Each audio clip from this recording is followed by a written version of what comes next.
Caught in the office? My boyfriend cheated with his boss and called it a test? Have you ever wondered what really happens behind those sleek office doors, under the glow of fluorescent lights and the guise of professionalism? Today's story takes us into the heart of an upscale marketing firm in New York City, where ambition runs high, secrets run deep, and one innocent mistake ignites a scandal that no one saw coming. Meet Jordan, a brilliant strategist with a clean record and a seemingly perfect relationship. He was the rising star, respected by his team and adored by his long-term girlfriend, Rachel. But then came Ava, the new, mysterious senior consultant with a smile that could melt glaciers and a mind just as sharp. Lines get blurred, loyalties get tested, and when emotions cross the boundary of professional courtesy, chaos explodes in the most dramatic way possible. Is it ever just work when feelings get involved? Buckle up, because this isn't just another office romance gone wrong. It's betrayal at its finest, and someone is about to get exposed. Jordan had always been the kind of guy who kept his work and personal life strictly separate. At 32, he was well respected at the firm, known for his sharp mind, calm demeanor, and integrity. He'd been with Rachel for nearly 6 years. They were practically engaged, minus the ring. But then Ava joined the company. She was confident, witty, and had that mysterious spark, the kind that turned heads and stirred whispers.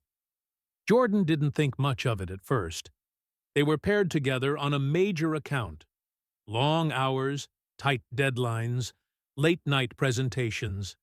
It started small, jokes over coffee, friendly teasing during meetings, a text here and there after work. One night, they were celebrating a pitch win with drinks at the office bar. Everyone left, except Ava and Jordan. One drink became 2, then 3. She laughed at something he said, touched his arm, and looked at him like no one had in years. For the first time in a long time, Jordan felt seen, not as someone's boyfriend or the reliable team lead, but as a man. He didn't even remember how they ended up kissing. The next morning, he woke up in her apartment. Panic, guilt, regret. Jordan swore it was a one-time mistake. He ghosted Ava the whole next week, avoiding eye contact in meetings and keeping conversations strictly professional. But Ava, she wasn't having it. She began sending cryptic messages. "We need to talk." She'd walk into meetings and casually mention things that only he would understand. Once, she even left a note on his desk. "You can't just pretend nothing happened." Jordan started spiraling. Rachel noticed. "What's going on with you lately?" she asked one night. "You've been distant." He lied. "Work stress." But secrets don't stay buried for long. One Friday afternoon, Rachel showed up at the office. Surprise lunch for her boyfriend. She saw Ava. Ava saw her. And then Ava did something Jordan would never forget. She walked up, smiled sweetly at Rachel, and said, "You must be Rachel. I've heard so much about you." Then she looked at Jordan, that same dangerous smile on her lips, and walked away. Okay, where do we even begin with this emotional train wreck? First of all, Jordan. Bro, you had a whole woman who loved you, trusted you, and even brought you lunch at work. And you threw all that away for some late-night pitch meeting with Ava? Come on, let's be real. The second those coffee breaks turned into after-hours drinks, the red flags were waving hard. He knew he was slipping, and yet he kept walking straight into the fire. Classic case of the thrill blinds the brain. Now, about Ava. Oof, she was not just looking for a one-time fling. Oh no, she wanted drama. She wanted control. And the moment Jordan ghosted her, she flipped the script. From flirting, to threatening, from sweet to scary. The way she walked up to Rachel and dropped that line, "You must be Rachel. I've heard so much about you." That wasn't just petty. That was psychological warfare. It was her way of saying, "I know what we did. And now she knows something's off, too." And poor Rachel. She's literally just out here trying to surprise her boyfriend, only to walk into a soap opera she didn't even sign up for. My heart breaks for her. This isn't just about cheating. It's about emotional betrayal, workplace manipulation, and a man who thought he could play with fire without getting burned. Well, guess what, Jordan? You're on fire now, baby. And of course, y'all already know, Reddit did not hold back on this one. The comments section, absolutely exploding.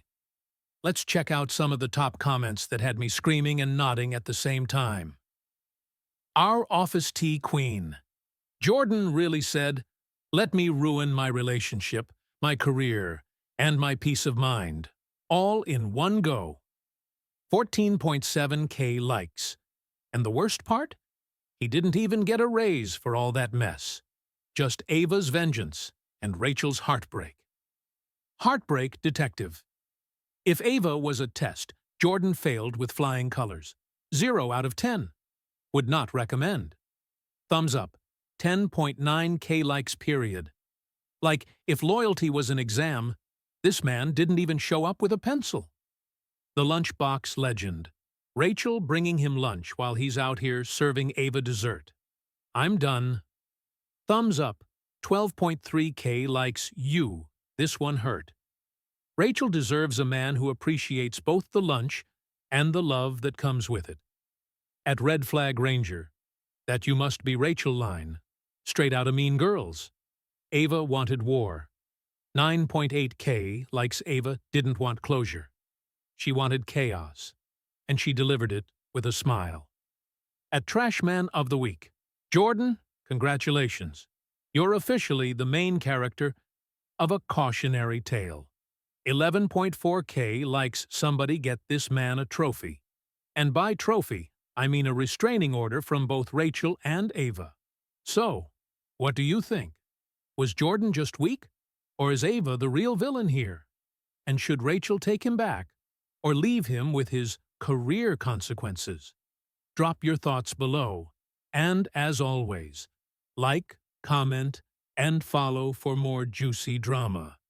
Because y'all know this ride never ends. I got back with my ex. Then I discovered her terrifying secret. Sometimes love doesn't just fade away. It lingers, waiting for the right moment to strike again. Maybe that's why so many people go back to their exes. Familiarity, comfort. That tiny hope that things could be different this time. But what if the person you once loved has changed? In ways you never imagined. Today's story is about Daniel, a guy who thought he was getting a second chance at a love he never truly moved on from. Claire, his ex-girlfriend, reappeared in his life after 2 years of no contact. She was more mature, more grounded, and somehow more mysterious than before. It felt like fate was giving them another shot. But as we all know, fate can be cruel. What started as a romantic reconnection slowly twisted into a disturbing discovery. And by the time Daniel realized the truth, it was already too late. If you've ever thought about getting back with your ex, maybe this story will make you think twice. This is the tale of love, secrets, and betrayal, in its most unexpected form. Daniel and Claire first dated during their final year of college in Chicago. It was one of those intense, all-consuming relationships that burned bright and fast. They broke up after a series of explosive arguments, mostly triggered by Claire's jealousy and Daniel's tendency to shut down emotionally. It ended badly, and they hadn't spoken since graduation. 2 years later, Daniel was working a steady job in marketing. Life was quieter, lonelier, One rainy evening, he was scrolling through Instagram stories when Claire's name popped up for the first time in ages. He hesitated, then clicked. It was a photo of Lake Michigan at sunset, captioned, "Back in town. New chapter." His heart skipped a beat. The next day, she messaged him. "Hey, stranger. Coffee sometime?" Against his better judgment, and the warnings of his best friend Jason, Daniel agreed. When they met up, Claire was different, softer, calmer. She wore less makeup than she used to, spoke more thoughtfully. She talked about going to therapy, working in a nonprofit now, and letting go of past baggage. Daniel felt drawn to her all over again. Within weeks, they were spending nearly every evening together. It felt like magic, but this time it was slower, more intentional. They talked about everything: regrets, hopes, even the messiness of their past. Claire seemed to be doing better, but some things didn't add up. Sometimes she'd go silent when he asked about her job. Other times, she'd get jumpy when he walked into a room unexpectedly, like she was hiding something on her laptop or phone. Once, Daniel caught her staring at a photo of them from college, whispering something to herself. When he asked what she said, she smiled and replied, "Just remembering how we used to be, how I never stopped loving you." It should have felt sweet, but something about the way she said it sent a chill down his spine. Still, Daniel kept going deeper into the relationship. After all, people change, right? It started with the emails. Daniel was using Claire's laptop one night to check movie tickets. She had gone to take a long shower and left her MacBook open on the kitchen table. A browser tab caught his eye. It was an email draft with no recipient, but the subject line read, "He's back. It's happening again." The body of the email was empty. He froze. By the time Claire came back, towel in her hair, humming to herself, Daniel had already closed the tab. He didn't say anything, but from that moment on, something shifted in him. Over the next few days, he started paying more attention. She had long phone calls in the hallway, whispering. Her non-profit job? He found no record of it online. Once, while folding laundry, he noticed a blood-stained shirt tucked under some old towels. When he asked, she said it was from cutting her finger and forgot to throw it out. But the stain was far too big for a paper cut. Then, Jason, Daniel's best friend, messaged him out of nowhere. "Jason, dude, I ran into Claire's ex-roommate. Bro, you need to call me. Like, now." When Daniel called, Jason's voice was trembling. "Jason, her last boyfriend? The guy she dated after you? He disappeared, just vanished. No one ever found him. Cops said there were no signs of foul play. But Claire's roommate said she came home the day he vanished, with scratches on her arms. When asked, she claimed it was from gardening." Daniel couldn't breathe. That night, he confronted Claire, calmly. "Daniel, did something happen with your last boyfriend?" She froze, then smiled. "Claire, why are you asking that?" Daniel, "Because Jason heard something. And, honestly, I found your email. The one that said, 'He's back. It's happening again.' What does that mean?" There was a long, chilling silence. Claire's face slowly changed. The sweet girl he thought he loved twisted into something else. Colder. Unreadable. "Claire, you really want to know?" She stood up, walked to the window, and looked out into the dark night. "Claire, let's just say, people don't get to leave me twice." Daniel's blood ran cold. "All right, now let's dive into the spiciest part of our story. Reddit's top comments. This is where the internet detectives, armchair therapists, and expert roasters do their thing.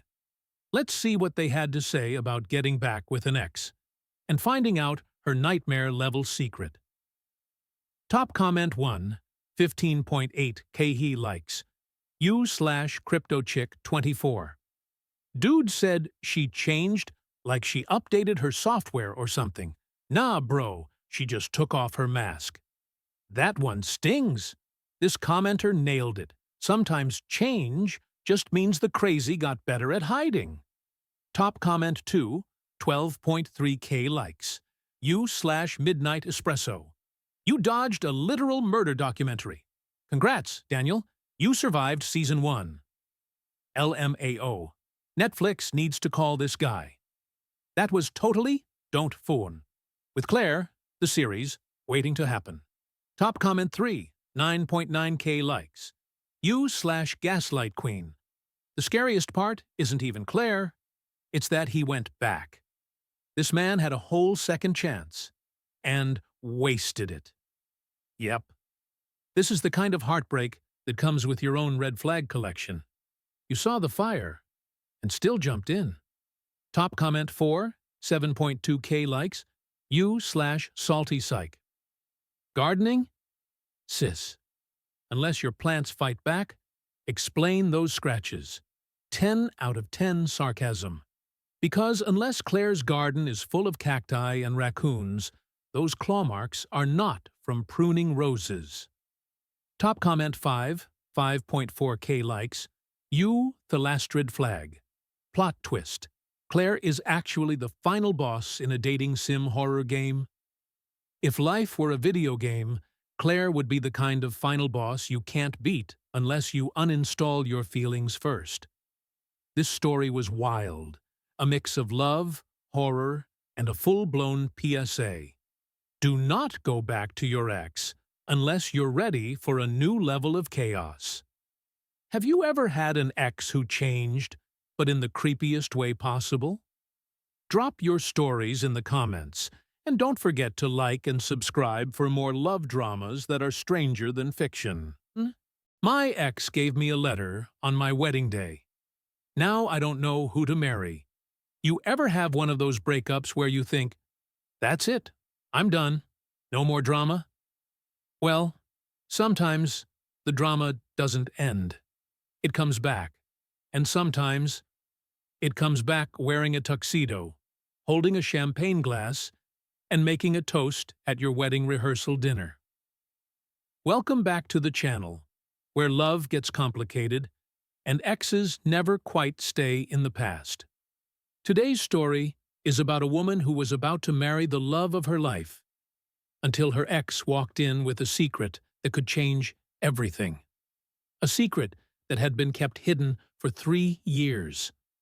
A lie so personal it shook her to the core. Was it revenge? Regret?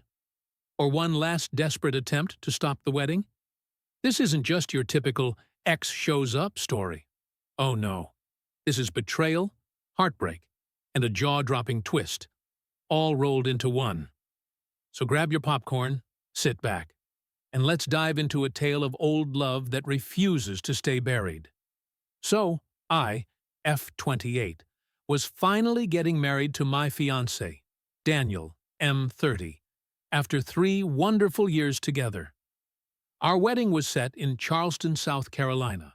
Romantic, scenic, and honestly, everything I ever dreamed of. The day before the wedding, we held a small rehearsal dinner with close friends and family. Everyone was smiling, drinking wine, giving toasts, until he walked in. Ethan, my ex. We hadn't spoken since we broke up 3 years ago. We were together for almost 5 years, and it ended horribly. He cheated on me, multiple times, and I walked away without looking back. I had blocked him on everything and moved on with my life. Or so I thought. He walked straight into the dinner like he belonged there, dressed in a tailored suit, holding a gift bag. Everyone fell silent. Daniel stood up immediately, confused and tense. "Hey," Ethan said, looking straight at me. "I know I'm probably the last person you expected to see, but I have something I need to say." I could barely breathe. My stomach dropped. Daniel turned to me, completely puzzled, and asked, "Who is this?" Before I could speak, Ethan said, "I'm her ex. I wouldn't be here unless it was important." The room was frozen. You could hear a pin drop. Then he pulled out a small envelope from the gift bag and set it on the table. "This isn't to ruin anything, but she deserves the truth before she says, 'I do.'" He looked at me again and added, "You'll understand when you read it. I promise." Then he walked out, just like that. Daniel looked at me. What the hell was that? I didn't know. I had no idea what Ethan could possibly say. After 3 years, that would matter now. But when I opened that envelope later that night, everything changed. Let's pause for a second. Because what? Just happened? Imagine you're at your wedding rehearsal dinner, one of the happiest, most meaningful moments in your life, and your cheating ex shows up uninvited with a letter. Not flowers, not an apology, a letter. That's like opening a Pandora's box right before walking down the aisle. So let's break this down. First of all, major red flag that Ethan even knew where to go. Someone had to have tipped him off about the rehearsal dinner. Was it a mutual friend? A bitter cousin? A wedding vendor? Either way, that's a huge breach of privacy and trust. Second, the audacity of Ethan. He had 3 years to reach out, apologize, explain, whatever. But instead, he waits until the literal eve of her wedding? That timing isn't just suspicious. It's strategic. He wanted to cause doubt. He wanted chaos. And the envelope? Don't even get me started. That's the kind of move you see in soap operas. What was in that letter? A confession? A warning? Photos? Text messages? Was it about Daniel? Or was it just Ethan trying to manipulate her one last time? From a psychological point of view, this is classic narcissistic behavior. Ethan lost control of the narrative, and this was his last desperate attempt to insert himself back into her life, even if it meant ruining it. But what about Daniel? His reaction is everything. He stood up. He asked questions. He didn't blow up, but he didn't ignore it either. That shows emotional maturity. But you can bet this shook him. Anyone would be questioning everything right now. This is the kind of plot twist that turns weddings into war zones. And you just know that letter is going to reveal something massive. And now, let's head over to Reddit, where the real drama lives in the comments section. Trust me, these people do not hold back. Let's dive into the top comments. Throwaway, heartbreak, 12.8K likes. The fact that he brought a letter instead of speaking directly tells me he didn't come for closure. He came to cause confusion. Letters are easy to misinterpret, and he knew that. Honestly? That's such a good point. Ethan didn't want a real conversation. He wanted to plant doubt and walk away before facing the consequences. Classic hit-and-run manipulation.